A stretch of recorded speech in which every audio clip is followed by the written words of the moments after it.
এই চ্যানেলে সম্প্রচারিত সকল খবরই সচেতনতামূলক এবং শিক্ষণীয়, কোনো কিছুই প্রভাবিত নয়। সাঁতরাগাছি কলেজ স্ট্রিটে জমায়েত হওয়ার কথা ছিল, কিন্তু আচমকা জমায়েত হয়ে গেল হাওড়া ময়দানে। হাওড়া ময়দানে বিস্ফোরক চিত্র, হাওড়া ময়দানে বিক্ষোভের চিত্র তুলে ধরছি আমরা। এবং হাওড়া ময়দানে কিন্তু নবান্নের উদ্দেশ্যে রওনা দিচ্ছে এবং বিভিন্ন জায়গায় কাজীপাড়া থেকে শুরু করে দালাল পুকুর থেকে ঢোকবার চেষ্টা নবান্নের উদ্দেশ্যে, সেই চিত্র তুলে ধরলাম আমরা।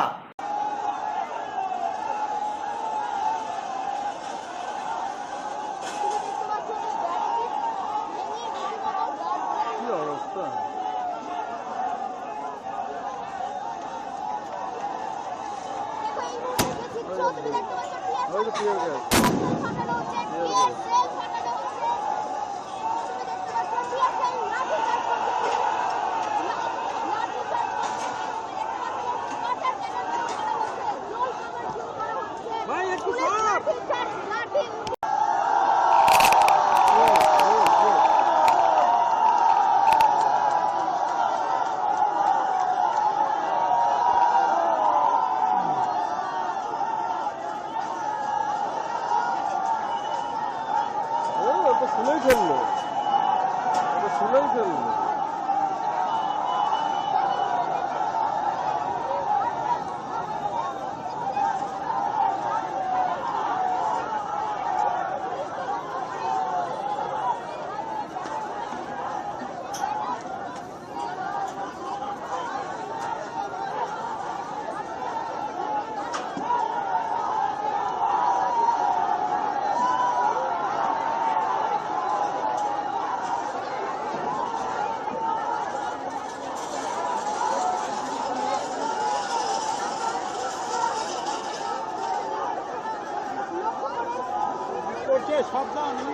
হ্যাঁ কি করছে?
কোথা থেকে নিয়ে আসলি?